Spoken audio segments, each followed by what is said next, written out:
اولیاء د خدای پاک دا روحاني ډاکټران دي. هر وخت چې تاسو ته بیان کوي، هر وخت چې تاسو ته خبرې کوي، هغه ستاسو د نفس اصلاح کوي، ستاسو د روحانیت اصلاح کوي. هغه دې دپاره نه دي وځي چې عام بیانونه ستاسو دپاره وکړي یا خپل تقریر ورته وکړي، یا دا د حال میدان دی، د قال میدان نه دی. شیخ عبدالقادر جیلانی رضی الله تعالی عنه مشهوره فقرانه پیر صاحب دا یو ځل راغی، د عبدالرزاق په نامه یو زوی تېر شوی، لوی عالم دی. زوی پر منبر ناست دی، بیان کوي، حدیث ترسوي، د رسول الله صلی الله علیه وسلم حدیث ترسوي.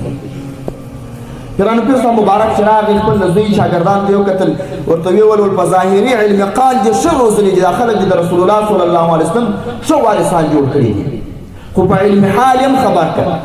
د پیرانو پیر صاحب مبارک زوی د منبره راکښت شو، ویل په علم حال زه ډېر نه پوهېږم، په علم حال یې ته خبر کړ.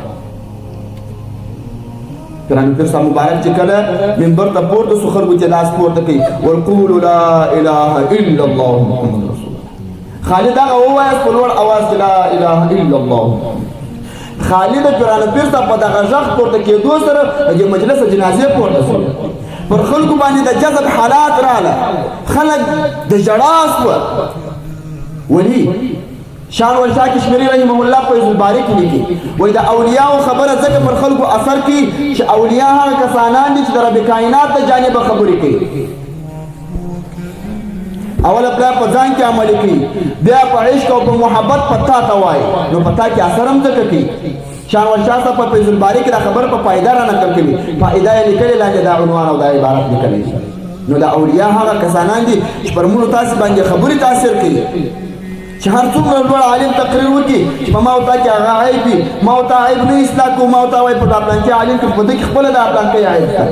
خو که چېرې د پیر صاحب د خولې څخه دا خبره راووتل، یا زموږ ستاسې د مرشد د خولې څخه راووتل، هغه بیا ما او تا په ځان کې عملي کوو، عملي اجرا ورکړو، خپل پر پیر باندې اعتراض نه کوو، ځکه دا پر خپل پیر باندې اعتراض کوم بدبختي ده.